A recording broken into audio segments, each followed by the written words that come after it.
გამარჯობა. ეს არის პოდკასტი 31 და მე ხატია ძნელაძე ვარ. დღევანდელი ჩემი რიგით მე-7 ეპიზოდის სტუმარი. გახლავთ ძალიან საინტერესო, უმშვენიერესი, ულამაზესი ფსიქოლოგი ანი ბარჭაძე და პირველ რიგში მინდა რომ ანის მადლობა გადაუხადა იმისთვის რომ მობრძანდა ჩემთან, გამონახა დრო ამ უდროობაში და ძალიან ბევრ საქმეში და მადლობა მოკლედ ანი პირველ რიგში ჩემთან მობრძანებისთვის და პირველ რიგში მინდა გითხრა როგორ ხარ? შენ მადლობა მოწვევისთვის, ამდენი კომპლიმენტისათვის და მადლობა. კარგად ვარ, დაკავებული, მაგრამ მიდის ცხოვრება რიტმში.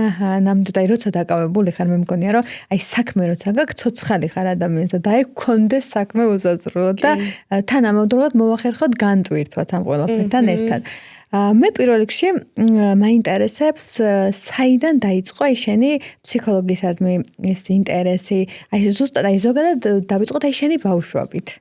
მოგვიყევი შენს ბავშვობაზე, როგორი ბავშვი იყავი, საიდან მოდიოდა შენი ინტერესები და მე უკვე რო ჩააბარე უნივერსიტეტში, ეგ მონაკვეთი რო უკვე ჩააბარე ფსიქოლოგიაზე. ხო. როგორც გითხარი, უფრო მიჩვეული ვარ ხოლმე მოსმენ. კი. და ცოტათი უცნაურია. მე მესმის, ამიტომ ცადოთ რა გამომივა. კი, ყველაფერი ძალიან კარგად გამოვა. მოკლედ, ჩემი ამბავი იწყება ჩემი გარდატეხის ასაკიდან რეალურად, რაც მე მახსოვს, რა თქმა უნდა, ყველაფერი უფრო ადრეულ ასაკში იწყება, მაგრამ გარდატეხის ასაკიდან მახსოვს ისეთი გამოწვევები საკუთარ თავთან. ყველაზე მეტად მახსოვს პროტესტი. ვაპროტესტებდი ყველაფერს, რაც ჩემს ირგული ხდებოდა. რაც რეალურად ჯანმრთელი მდგომარეობა, მაგრამ იმ მომენტში ბავშვი და მოზარდი ამას ვერ იაზრებს. მაინტერესებდა ყველაფერი, რატომ არ შეიძლება ამის ჩაცმა, რატომ არ შეიძლება სადმე წასვლა და მოკლედ უამრავი კითხვა ირეოდა თავში. ამ მომენტში რა თქმა უნდა არ მიფიქრია სად წავა ჩემი ცხოვრება, როგორ წავა, რას გავაკეთებ. მაგრამ მე უკვე როცა ჩავაბარე უნივერსიტეტში, დავიწყე სოციოლოგიის და ფსიქოლოგიის სწავლა. ესეც როგორი გადაწყვეტილება იყო, იცი, შემთხვევითი, რომ უნდა მივიდე იქ. სადღაც რა თქმა უნდა, ალბათ ადამიანებმა გაუცნობიერებლად უკვე ვიცით, საით მივდივართ, მაგრამ იმ მომენტში ალბათ დაზუსტებულად შეუძლებელია, რომ იცოდე, რომ ნამდვილად აქ მინდა. უნივერსიტეტში დაიწყო გარდატეხა, იმიტომ რომ დავიწყე ფილოსოფიის სწავლა, რაღაცნაირად წამოვიდა კითხვებზე პასუხები, თუმცა ეს რა თქმა უნდა ვერ იყო ვერასოდეს საკმარისი და ამომწურავი ჩემთვის. ამ მომენტში და ამ პერიოდში შევიძინე უამრავი მეგობარი და ამ სამეგობრო წრეში ხშირად მიდიოდა საუბრები ფსიქოლოგიაზე, ფილოსოფიაზე და ასე შემდეგ. თუმცა ჯერ კიდევ არ ვიცოდი, როგორ გაგრძელდებოდა ჩემი ცხოვრება და რას გავაკეთებდი. და მუშაობდი ყველგან, სადაც შეიძლება, რომ 18 წლის ადამიანი მუშაობდეს. ეს იყო პოლიტიკური პარტიები, გაყიდვების ოფისები, ყველგან, ყველაფერში და გარდატეხა დაიწყო მაშინ, როცა ერთ-ერთ სარეკლამო კომპანიაში მუშაობდი. ამ სარეკლამო კომპანიას ვთხოვე, რომ მაქვს სიცხე და მომცენ ერთი დღე day-off-ი და არ მომცეს. და გავედი სიცხიანი და რო შემამოწმეს, რა თქმა უნდა, ვიჯექი, იმიტომ რომ ფეხზე დგომის რესურსი არ მქონდა და ეს სამსახური იყო, რომ აუცილებლად ფეხზე უნდა დახვედროდი მომხმარებელს და მითხრეს, რომ ჩემმა მეგობარმა რომ გაგიშვებენ, იმიტომ რომ შემოწმებისას იჯექი. ვიცოდი უკვე. და წამოვედი და გაბრაზებულმა რამდენიმე თვეში გავხსენი ჩემი იგივენაირი სარეკლამო და დავიწყე ბიზნესის კეთება. ოჩახ. ბიზნესის კეთება იყო ძალიან სასაცილო, იმიტომ რომ არ ვიცოდი საერთოდ არაფერი, მართლა არაფერი არ ვიცოდი. მე და ჩემო მეგობარმა დავიწყეთ. მე თვითონ ვიყავი, რა ვიცი, ვაიზერი, ეგრეთ წოდებული კომპანიებთან მე თვითონ დავდიოდი შეხვედრებს და მე თვითონ ვატრენინგებდი ჩემს პრომოაგენტებს, მოკლედ ყველაფერს და აქ მივხვდი, რომ როცა ამ გოგოებს ვუკითხავდი პატარა ლექციის მაგვარ რაღაცა კონკრეტულ кейსებს, მივხვდი, რომ საიდან ვიცი ეს გაყიდვების ფსიქოლოგია. წარმოდგენა არ მაქვს, ოღონდ ამას ვაკეთებ, ვასწავლი ამათ. და წამოვიდა ინტერესი, რომ თუ უფრო მეტი ფსიქოლოგია გეცოდინება, უფრო კარგად გამოგივა კიდეც ბიზნესი. ზუსტად ეგრეა. ეს ბიზნესი აშენდა გულწრფელად, როგორ არ ვიცი, წარმოდგენა არ მაქვს, იმიტომ რომ მივყვებოდი უბრალოდ რიტმს, მაგრამ მივხვდი, რომ ოკეი, და მე არ არის საკმარისი აქ რაც ხდება, ვერაფერი ისეთი ვერ მივიღე, ვერ ვისწავლე და მივხვდი, რომ კიდე რაღაც სხვა უნდა ვაკეთო. და გაცილებით უფრო შემეცნებითი, ხო? რა თქმა უნდა, არ მყოფნი და მხოლოდ ეს რაღაცა ბუღალტერთან გადარიცხვა, ჩარიცხვა, განაწილება, მოლაპარაკებები და ასე შემდეგ, თუმცა ვერ ვიტყვი რომ არ იყო საინტერესო და გადავწყვიტე რომ დამეწყო რაიმე დიდ კომპანიაში მუშაობა, მაგრამ მანდ მივხვდი რომ მე არ ვარ ის ადამიანი, ვინც დილას გაიღვიძებს 9-ზე, მივა სამსახურში და წამოვა 6 საათზე. მე ძალიან მიჭირს ესეთ განრიგში მეცხოვრება, იმიტომ რომ ძალიან თავისუფალი და მე ამბოხე ვარ სულით და სულ ასეთი ვიყავი რეალურად. და მაგ პერიოდში მოვხვდი ჩემი მეგობრისგან რაღაცა კონკრეტულ კომპანიაში და ამ კომპანიაში იყო თან თერაპიის სახლი და თან გაყიდვების ოფისი, ორი საერთო სივრცე იყო ერთად. მან რომ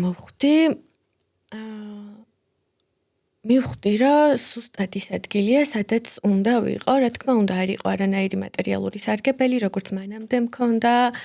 არაფერი ისეთი არ ხდებოდა, მაგრამ იქ მუშაობდნენ თერაპევტები, შემდგარი ადამიანები და მე მქონდა შანსი, რომ განვითარებულიყავი, თან მესწავლა, თან რაღაც პერიოდი ეს ბიზნესიც პარალელურად კიდე მქონდა და დავიწყე საკუთარ თავზე მუშაობა.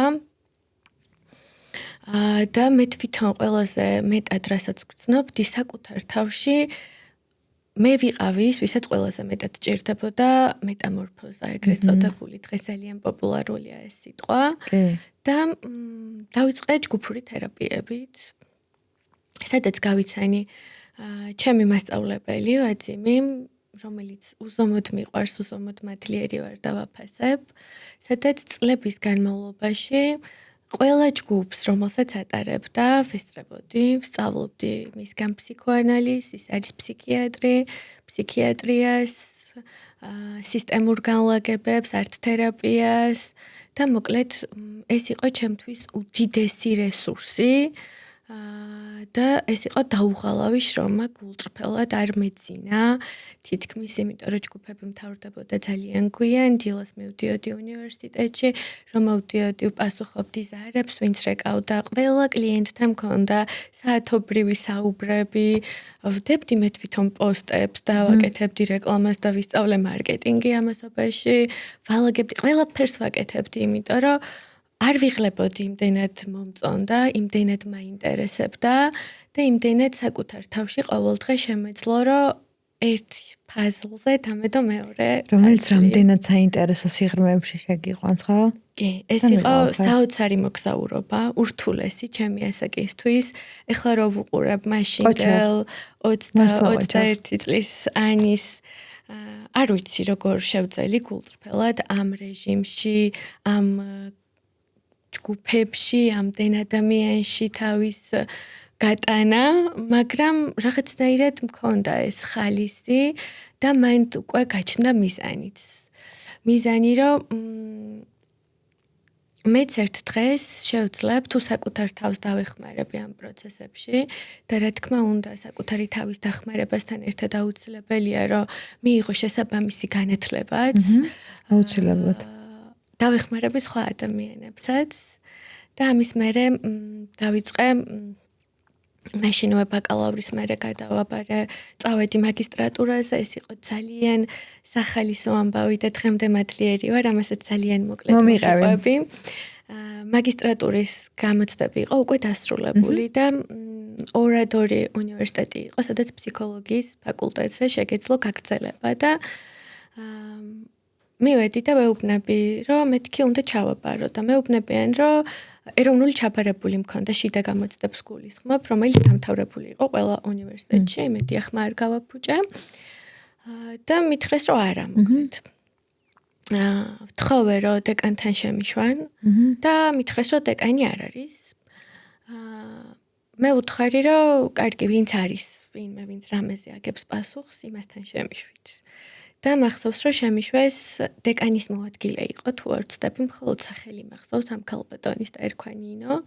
და შევედი ნინოსთან და ვეუბნები, რომ მე მარტოს ჩამაბარებინეთ მაგისტრატურის გამოცდები და ეს ქალი მეუბნება, რომ არა, დასრულებულია, ვერ მოხვდები მაგისტრატურაზე, სადე მომავალ წელს და მე უკვე მეჩქარება. ანუ ვერ მოვიცდი ვერც ერთ. კანში ვერ ეტევი, რომ გინდა რომ რაღაცა მიხვიდე მიზანთან. აუცილებლად და არ ვიცი რა უნდა ვთქვა, თან უფროსი ქალბატონია და მე არ მახსოვს რამდენის ვარ 21-ის, 22-ის მაგ დროს უკვე ალბათ და რა უნდა ვუთხრა, არ ვიცი. არა, 21-ის ხო, ალბათ არ მახსოვს ზუსტად. და ამ ქალბატონმა მითხრა, რომ მითხარიო, რატო უნდა მოხვდე წელსვეო და რატო არ უნდა მოხვდე მომავალ წელს, რატო უნდა იყოს შენ გამონაკლისი, როცა ყველამ თავის დროზე ჩააბარა და მე ვუთხარი, რომ მე დავწერ ნაშრომს, მხოლოდ გამოცდაზე დამიშვით, რასაკითხიც არ უნდა მომცეთ და თქვენ რო წაიკითხავთ, თუ მიხვდებით, რომ მე წელს ამის ღირსი არ ვარ, კი ბატონო, მაშინ გამიშვით და საინტერესო შემოთავაზება. დამთანხ, არა, იმ წამს არ დამთანხ და მითხრა, რომ დამიტოვე ნომერი და წადიე. ხლა უკვე ბევრს ლაპარაკობ. და მოვიფიქრებ და დაგირეკავ და გამოვედი ჩავჯექი მანქანაში და ქონდა იმედი რომ დაგირეკავდნენ? კი, მჯეროდა, მთელი სულით და გულით მჯეროდა. ზოგადად მაქვს ეს, რომ თუ რაღაცის მჯერა, კი. მოვა. არ ვიცი როგორ როდის, რა ფორმით, მაგრამ მოვა. და ზუსტად ასე მოხდა. რა მაგარია. ქუჩაზე ჩამოვედი, დავწერი მანქანა და რამდენიმე წუთში ამ ქალმა დამირეკა და მითხრა, რომ დაწერ გამოცდას, წავიკითხავთ და შეიძლება გაგიჩნდეს შანსი, რომ წელს ვამოვიდე. ანუ რა მაგარია და მე ანუ მიგიყვება. დავწერე, მე იყო რაღაც ინგლისურის გამოცდა, კიდე რაღაც შიდა გამოცდები და მიმიღეს. ოჩაღაი ნამდვილი მაგალითი იმისა, რომ არ უნდა დავნებდეთ და როცა რაღაცას მიზნად დავისახავ და მაგალითი ხარ ჩემთვის, ანუ ამ ისტორიით ნამდვილად და მე უკვე როგორ იყო? შემდეგ იყო, რომ არ იყო საკმარისი არც მაგისტრატურა გულწრფელად, იმიტომ რომ მე არ მყოფნი და თავად ხო შეიძლება ადამიანებისთვის ეს იყო საკმარისი ყოფნი და ყველას თავისი დრო, რესურსი აქვს, ხო? ჩემთვის არ იყო საკმარისი. თანაი მაქსიმალისტი ადამიანი, რომელიც იბრძვის რაღაცა მწვერვალისთვის, უბრალოდ მაგისტრატურის ცოდნაზე სად დაკმაყოფილებელი, ხო? ხო, იცი რა არის? ალბათ მაგ დროისთვის მე უკვე მქონდა იმხელა ცოდნა ვაძიმისგან. კი, ზუსტად. ვეცებდი მაპეტია რაღაც ამაზე უფრო მეტს. და ეს მეტი არ ვიცოდი სად იყო. ხო, თან ასაკიც ეგეთია ჩემთვის და მე ეგეთი ასაკი მქონდა, რომ რაღაცა საკმარისობის განცდა არ მქონდა ცხოვრებასთან მიმართებაში. ოღონდ ეს არ იყო გარეთ საკმარისობის ძებნა, გარეთ ყველაფერი შეიძლება მოგეჩვენოს საკმარისად, რაც შენთვის იქნება საკმარისი. შიგნით არ მყოფნი და რაღაც და ამიტომ გადავწყვიტე, რომ ესწავლა პარალელურად რომელიმე მიმართულება და მაგისტრატურასთან ერთად დავიწყე გეშტალტი. ამ პერიოდში არ დაგიმალავ, ვსწავლობდი უკვე გეშტალტს, ვსწავლობდი მაგისტრატურაზე. ნუ ეს გამოცდები, სემინარები, ვატარებდი ჯგუფებს ვაძიმთან ერთად. და ეს იყო თვეში რამდენი ჯგუფი ვერ დავიდვლი. ვკითხულობდი აქეთ-იქით ცალ-ცალკე კურსებს, დავდიოდი თერაპიაზე. და მოკლედ, არ ვიცი, იყო რაღაცა შეუჩერებელი. და რამხელა ინფორმაციულიც, ხო? კი, ძალიან დიდი ინფორმაცია იყო. მე რაღაც პერიოდი, რა თქმა უნდა, გავჩერდი, დავსტაბილურდი მაგისტრატურის შემდეგ, როცა უკვე მაგისტრატურა დავასრულე, დავრჩი მხოლოდ გეშტალტში ჯგუფებზე, რომ გამეკეთებინა მიღებული ინფორმაციის ასიმილაცია საკუთარ სხეულში, საკუთარ თავთან. მიმეცა დრო რომ გასიხორცებულიყო ეს ამდენი ინფორმაცია და მე დღემდე რა თქმა უნდა ვაგრძელებ კიდე ჩავაბარე სხვადასხვა უნივერსიტეტებში, მიმართულებებში დღესაც ვითარდები რა თქმა უნდა და ეს პროცესი არ სრულდება. ეხლა თუ სწავლობს ხელზე ორიენტირებულ თერაპიას, ჩემთვის ეს ყველაზე ნაცნობი თერაპია, იმიტომ რომ მე აქედან დავიწყე, რეალურად ჰოლოტროპებიდან დავიწყე ადამიანის სხეულის შეგრძნება, გაგება და ეს პროცესი მოკლედ მას მე აღარ გაჩერებულა და იმედი მაქვს რომ არც არასდროს არ გაჩერდება და არ გავაჩერებ თავად მე. მე მგონია რომ აი როცა ადამიანი ხარ ძიების პროცესში, ეს ძიების პროცესი არასდროს მთავრდება და ზუსტად ეგაა საინტერესო. და მე ძალიან კარგად მესმის შენ, იმიტომ რომ ზუსტად მასე, აი ზუსტად მაგასაკიდან, აი სადღაც 17 წლიდან უკვე იმდენი პროტესტი მქონდა და იმდენი რაღაცა კითხვა და იმდენი ეს ინფორმაცია ჩემ თავთან რომ აი მუდმივი მუშაობით მე მივედი ჩემს რაღაცა ჩემი თავის ძიებაში. აი მე ამ ძიების შემდეგ სადღაც კონკრეტულ ეტაპზე და ანუ ეს ეტაპები არასდროს არ სრულდება და მე მგონი რომ მაგიტომ არის საინტერესო ჩვენი ცხოვრება რომ ეს ძიება არასდროს არ შევწყვიტოთ.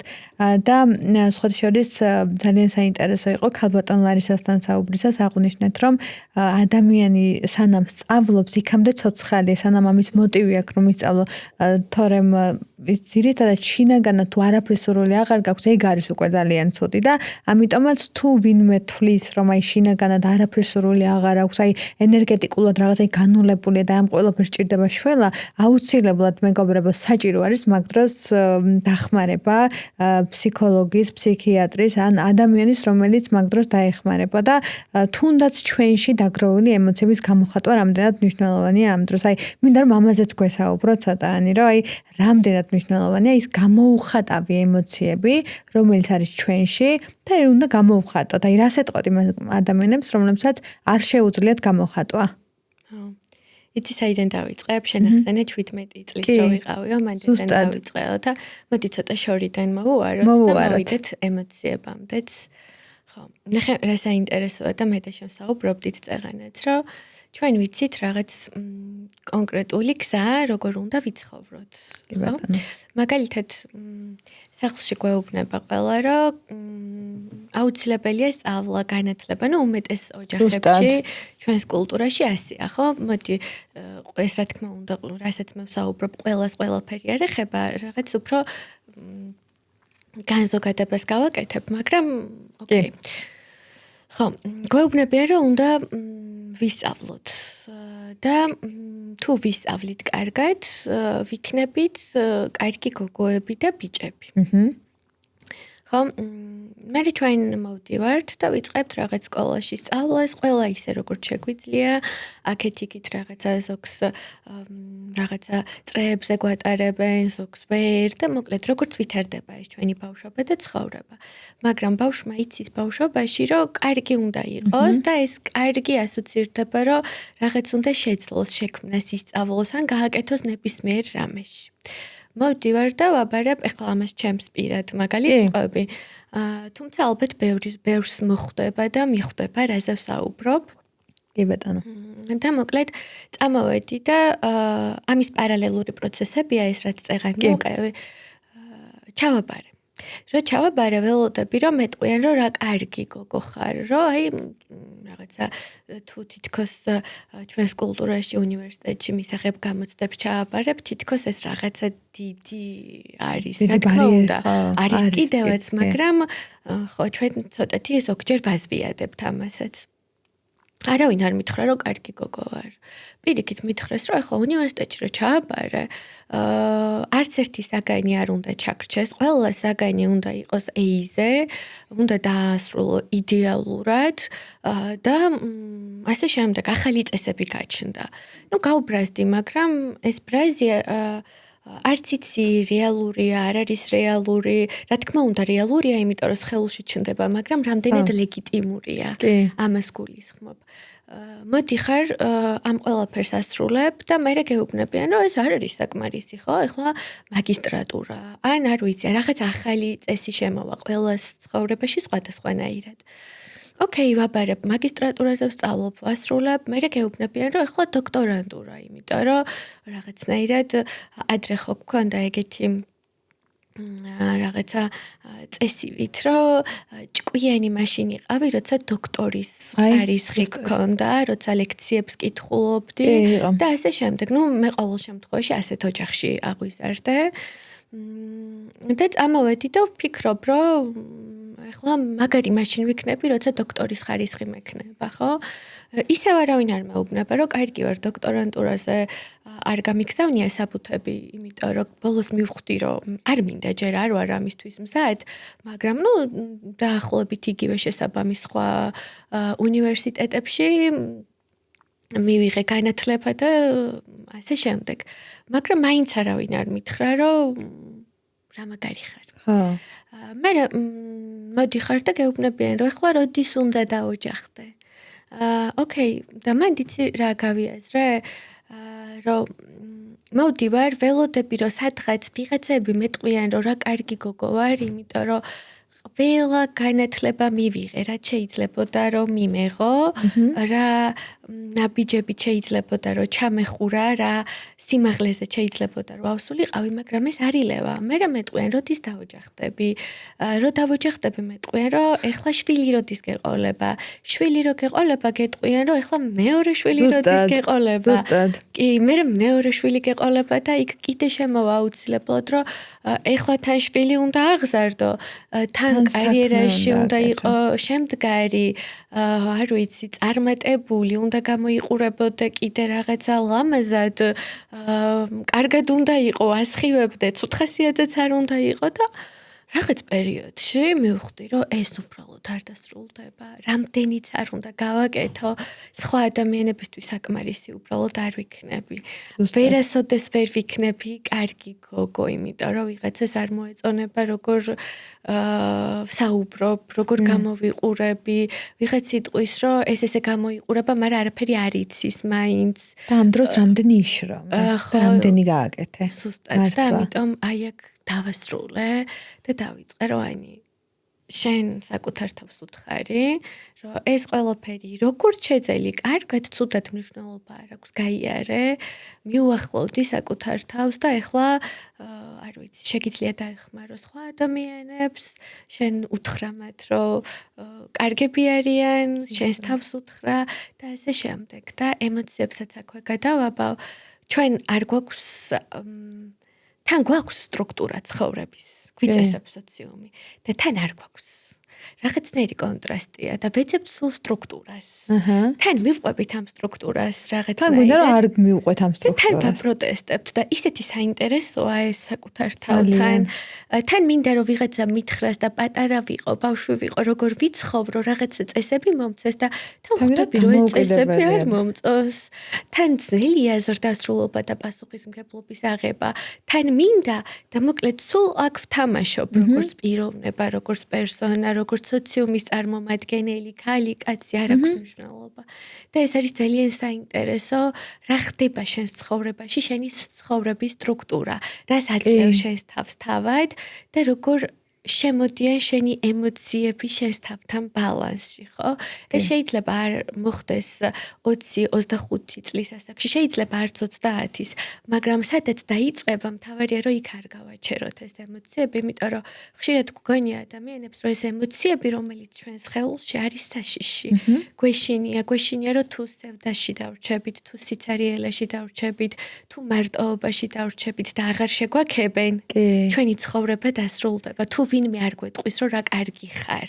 თითქოს გინდა რომ ვიღაცამ შეკაკოს, არა და იცი რომ შენი თავისთვის ვინა თვითკმარი ხარ, რომ ანუ ეს შექებაც არ გინდა, მაგრამ თან გინდა რაღაცნაირი პროცესია, საინტერესო და ამ ბრძოლაში თუ ბრძოლა არ მინდა რომ გამოვიყენოს, ამ საკუთარი თავის ძიებაში, მე იმ საუკეთესო შეგრძნებებამდე მიდიხარ, სადაც სიტყვაზე რომ მიხვედი იმ კონკრეტულ მომენტში.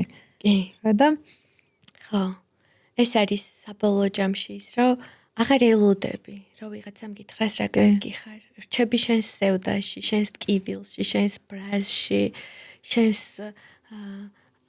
თლიან მდგომარეობას იღებ, როგორიც ხარ, შენი სხეულით და არა მარტო გონიერებით, ხო? ჩვენ ხო ემოციების სხეულში გვაქვს და აქედან იწყება ის, რაც იწყება ყველა ადამიანის ცხოვრებაში. თუმცა ეს ასე ჟღერს, მაგრამ ასეთი მარტივი სინამდვილეში, რა თქმა უნდა, არ არის ურთულესი პროცესია, რომ მივიღო ჩემი სევდა, სიცარიელე, მარტოობა. მაგრამ იცი, სადაც გგონია ალბათ ადამიანებს, რომ მარტო ვარ და იქ დასრულდა ამ სიცარიელეს ვეღარ ამოვივსებ და სადაც მგონია რომ აქედან ვეღარ ამოვალ ზუსტად მანდიდან იწყება ცხოვრება ზუსტად მანდ არის საწყისი ადამიანის სადაც მას შეუძლია რომ გახდეს დასრული ეს არ არის ჯერ დასრულობა მაგრამ შესაძლებლობა ეძლევა ზრდასრულობის ჯანსაღი მდგომარეობის პირველ რიგში საკუთარ თავთან და აქედან იწყება ის თავარი პროცესი.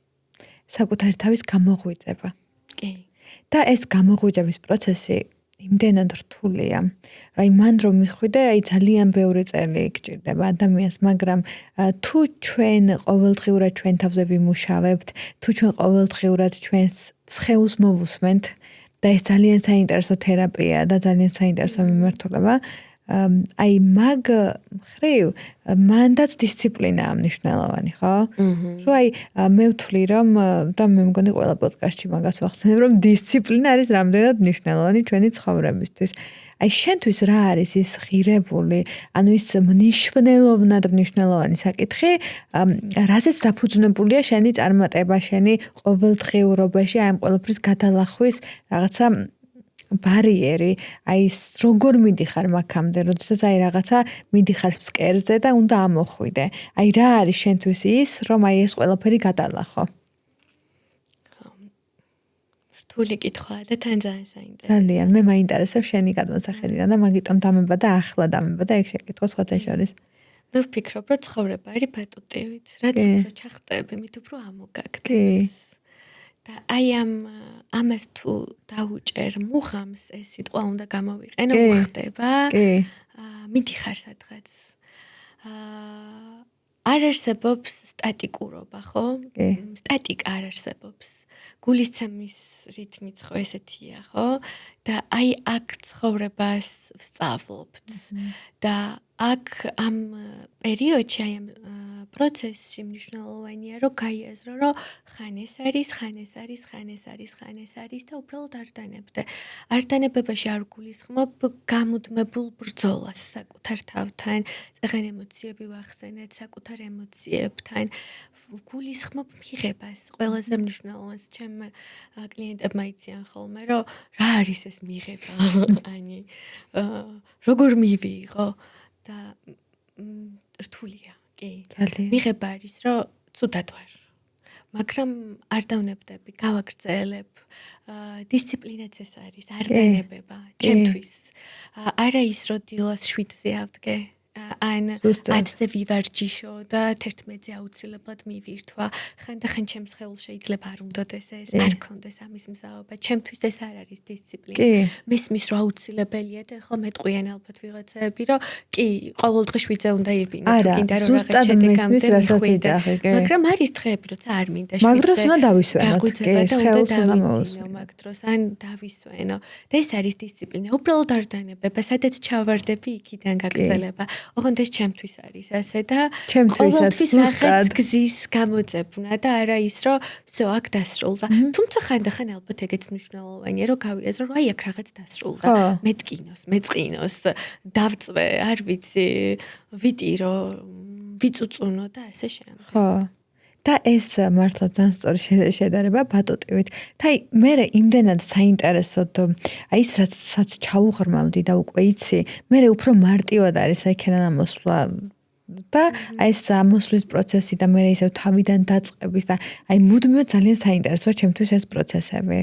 აი მუდმივი ზრდა და განვითარება მე მგონია რომ ჩვენი სულისთვის რაღაცა აი მალამოსავით არის და ეს აუცილებელი პროცესიც არის ყოველდღიურობაში.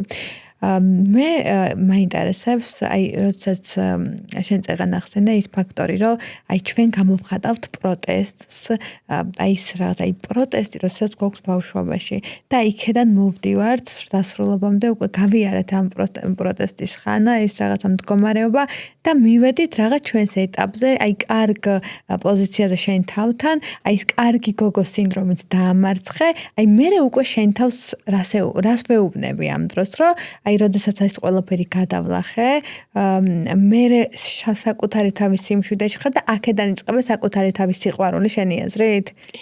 ხო. საკუთარი თავის და საიდან დაიწყე შენ საკუთარი თავის სიყვარული?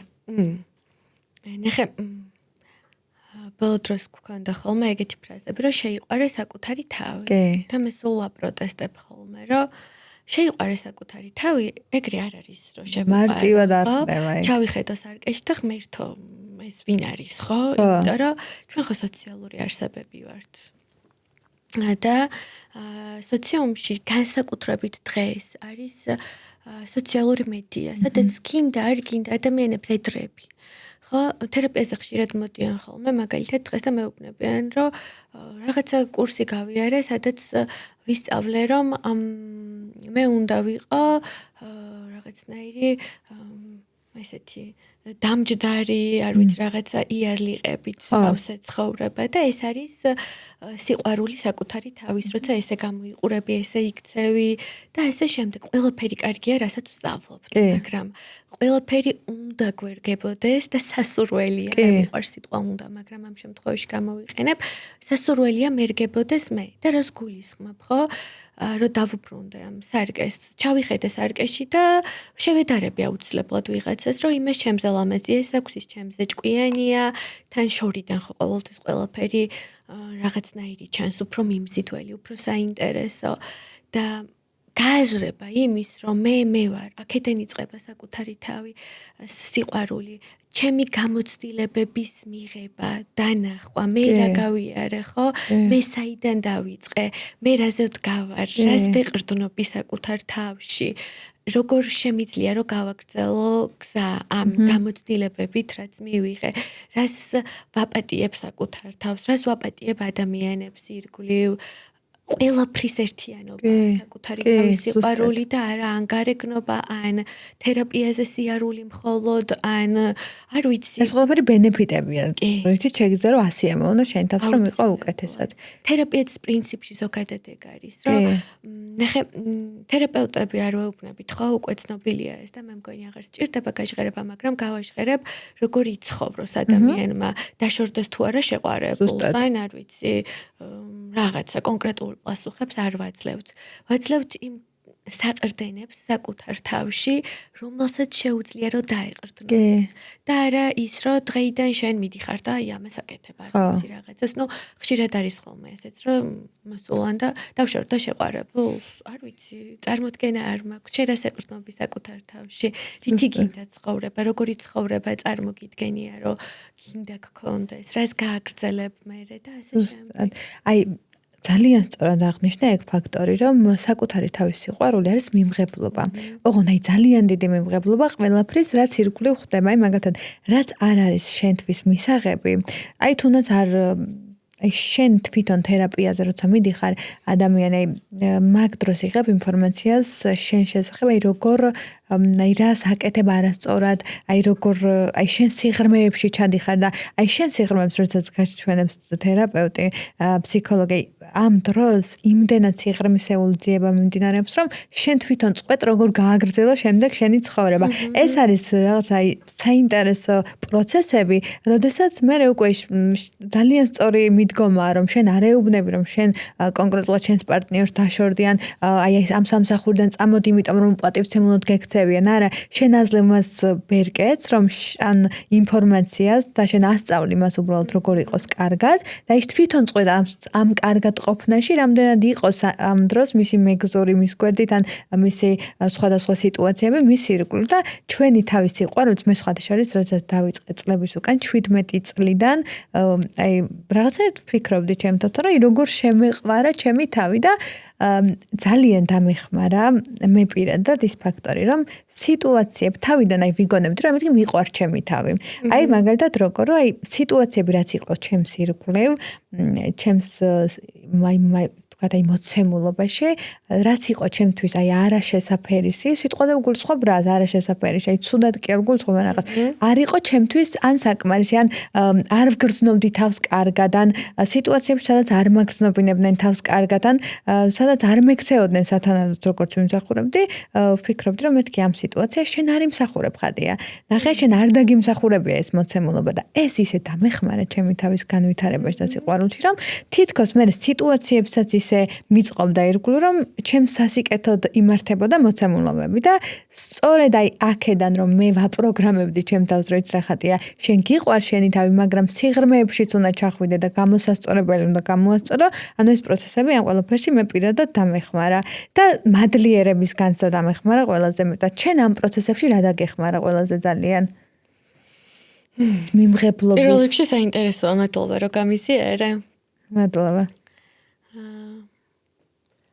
იცი ალბათ ყველაზე მეტად დამეხმარა აი ეს მიმღებლობა ხო მე ყველაზე მეტად კი ეგ იყო მთავარი და მეორე ნაწილში ის შედეგები რომელიც მოდიოდა ხოლმე ადამიანები რომლებიც ამ გზაზე გადამეკვეთნენ გავიცანი ძალიან დამეხმარნენ და ანალოგიურად და იმედი მაქვს მეც მათ და ეს შეიკრა საბოლოო ჯამში ბირთვი შეიკრა და მე მგონია რომ შენ ძალიან სწორ დროს სწორ ადგილასაც მოხვდი გარდა იმისა რომ ხარ მე ამბოხე ხარ ეს რაღაცა მიმწოლი და ჟილკიანი შენს ხასიათში არის ეს ამბები მე მგონია რომ აი დაგეხმარა თუნდაც ის რომ იმ წამს იმ კონკრეტულ მომენტში სწორ დროს სწორ ადგილას მოხვდი თუნდაც ავიღოთ ის თერაპია და მარკეტინგი, თუნდაც ავიღოთ ვაძიმის ამბავი, აი ეს ყველაფერი შეიკრა სწორ დროს, სწორ ადგილას და ასევე შენი ძალიან დიდი ძალისხმევითა და მონდომებით და მუდმივი განვითარებით. ეს არის მუდმივი პროცესი, ხო? შენ აქ სწავლობდი, შენ აქ მუდმივად ვითარდებოდი და 21 წლის ანი, რომელსაც უნდა გართობა, უნდა თქვათ მეგობრებთან ერთად დროის ტარება, ან უნდა რაღაცა თქვათ თბილ ოთახში იჯდეს და რაღაცა წიგნს კითხულობდი. სიტყვაზე აი ამ დროს დგები და მეცადინეობ და შენს თავს უქმნი დისკომფორტს. ანუ შენ იმ დროს შენს თავს იმხელა რესურსი მიეცი ამ დისკომფორტით, თუნდაც გაუცნობიერებლად, ხო? რომ ახლა ეს ყველაფერი გეხმარება და ახლა ცხადია რომ ეს ყველაფერი დაგეხმარა და ძალიან კარგად გამოიყენე შანსით და ცოდნა ჩენს ირგვლივ სიტუაციებში ხო? ხეთი მე იცი რა დამეხმარა ახლა ამაზეც წამოვიდა ფიქრი პარალელურად ამ ჯგუფებზე გეთანხმები და მადლობა რომ ასე შემომიტრიალე საკუთარი თავის ამბავი იცი მე ვისმენდი ძალიან ბევრ ისტორიას ნახე, რაც არ უნდა იყოს შენესწრები ჯგუფებს, სადაც არიან უკვე დასრული ქალები, კაცები და ისმენ ყოველდღიურად მათ ცხოვრებას. გინდა არ გინდა და რაღაცა კონკრეტული ფსიქოლოგების ჯგუფი, თერაპევტების, რომელთაც უყურებ ყოველდღიურად როგორ ცხოვრობენ, რომლებისაც ძალიან მადლიერი ვარ გულწრფელად. და აქ ხვდები, როგორი ცხოვრების მოდელები გინდა რო გქონდეს. აჰა. ხო, როცა არჩევ პატერნებს ამ ქალების, კაცების არ მინდა რომ რომელიმე სქესი გამო. კი, მესმის. ისტორიებს დაახლოებით ხო უკვე იცი როგორი სისტემით გრძელდება ცხოვრება. გარდა მაგისა, ხო გაქვს წიგნები წაკითხული ალბათ. ჩემ შემთხვევაში ასე იყო, არ არის ყველასთან ესეც აუცილებელი. იცი დაახლოებითი სისტემები, როგორ შეიძლება რომ ადამიანის ცხოვრება განვითარდეს, ხო? რა გზაზე შეიძლება წავიდეს. ამიტომ ეს იყო ჩემთვის უდიდესი გამოცდილება ამ ადამიანების მოსმენა, რომელიც წილად მერგო ამ პატარა ასაკში, რომ დაახლოებით უკვე იცი, რომ თუ ახლა მაგალითად ამ ასაკში დაოჯახდები, შენი ცხოვრება ასე გაგრძელდება, თუ ახლა დაისვენებ და არ ისწავლი, ასე გაგრძელდება, თუ პროფესია ახლა ვერი იპოვე. პირობითად ნებისმიერ მოდელს განიხილავ, აქედან არ არის რომელიმე კარგი ან ცუდი. დაახლოებით ხვდები ამ სისტემებს. დაახლოებით ხვდები და როცა პატარა ასაკში იაზრებ რა ტრამვებით, რა სისტემებში გაიზარდე. ხო, მე ამ პერიოდში მე თვითონ სულ თქვავდი, ვაკეთებდი სისტემურ განლოგებებს, როგორც გითხარი, პარალელურად მუშაობდი. ხო, ხვდები შენი მოდელი რა არის, რომელში გინდა რომ წახვიდე, რა თქმა უნდა, იმ მომენტში არის რაღაც პროცესები, სადაც ინერციით მიდიხარ და ვერავინ ვერ მეტყვის, რომ პირდაპირ გააზრებული გაქვს ყველაფერი. არ არსებობს ეგეთი რამე. დაახლოებით. მაშინ სიღრმისეული ვერ იქნები ეგრე. ანუ რაღაცებს მიყვები ინერციით, რაღაცები ქვეცნობიერი პროცესები მოდის, რაღაცები ცნობიერი, ამ ყველაფრის ერთიანობა, სოციუმი, რომელშიც ხვდები, ადამიანები, ძალიან ისეთი ჩემთან შედარებით დიდი ასაკის მეგობრები მყავდა ყოველთვის, ვხედავდი მათ ცხოვრებას. ეგ მაგანაც დიდი გავლენა მოახდინა ჩემზე. ვიცოდი რა შედეგები შეიძლებოდა დამდგარიყო. ოღონდ ეს აქვე ვამბობ, რომ არ ნიშნავს არაფერს, უბრალოდ ეს იყო ჩემი გზამკვლევი. ხო, მეორე ნაწილში ამბობენ ხოლმე, რომ სხვის გამოცდილებაზე ვერ ისწავლი, ხო? შენი გამოცდილება აუცილებელია, მაგრამ სხვისი გამოცდილებაც გეხმარება. დაახლოებით გაძლევს ლაბირინთში, რაღაცა ციმციმა შუქს, ზუსტად ვიცი რასაც იძახი, კი. ხო? და ნუ მე ყველა გვირაბის ბოლოს არის სინათლე მიყვარს. აუცილებლად, კი. და მე ხელახლა ახალი მოდის და ასე დაუსრულებლად. კი, ზუსტად ეგრეა. სხვადასხვა მაგაზე არასდროს არ მიფიქრია და აი ამ წამს დავფიქრდი, რომ მეც კონსულტაციებიდან გამომდინარე